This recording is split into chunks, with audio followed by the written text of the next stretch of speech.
manipulation of votes.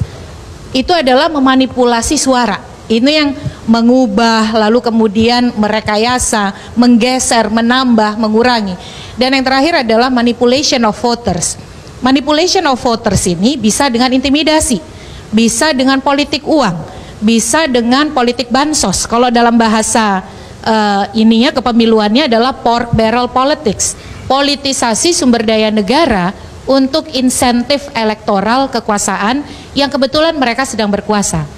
Atau juga bisa dengan menyebarkan hoax, disinformasi, sehingga merekonstruksi persepsi yang menyimpang dari kebenaran informasi.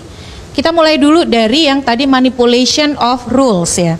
Awalnya RUU Pemilu ini, Undang-Undang Pemilu ini kan kalau kita ini pemilu ke-6 legislatif ya.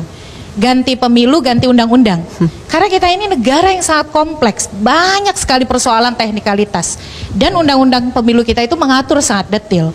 Makanya ganti pemilu, ganti undang-undang. Ini adalah pemilu pertama, undang-undangnya tidak ganti. Tapi bukan tanpa intensi untuk tidak mengganti. Pembahasan di DPR sudah 3 kali dilakukan. Di Badan Keahlian, di Komisi 2, di Badan Legislasi. Tapi kemudian 9 Maret 2021 Pak Pratik menyatakan pemerintah tidak menghendaki undang-undang pemilu direvisi karena dianggap isinya sudah baik, sudah bagus.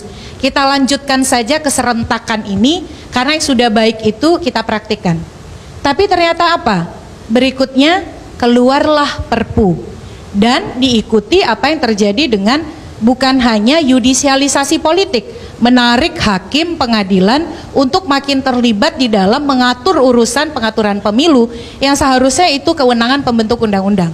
Tapi lebih dari itu terjadi politisasi yudisial yang eksesif, di mana pengadilan itu bukan hanya menentukan, tetapi juga dipolitisir, dan itu diakui oleh pengadilan. Kita tidak bisa menutup mata bahwa kita punya problem dalam putusan soal usia. Karena Mahkamah Konstitusi mengubah ketentuan 3 hari sebelum pendaftaran. Dan itu tidak pernah ada praktik di negara lain serupa itu.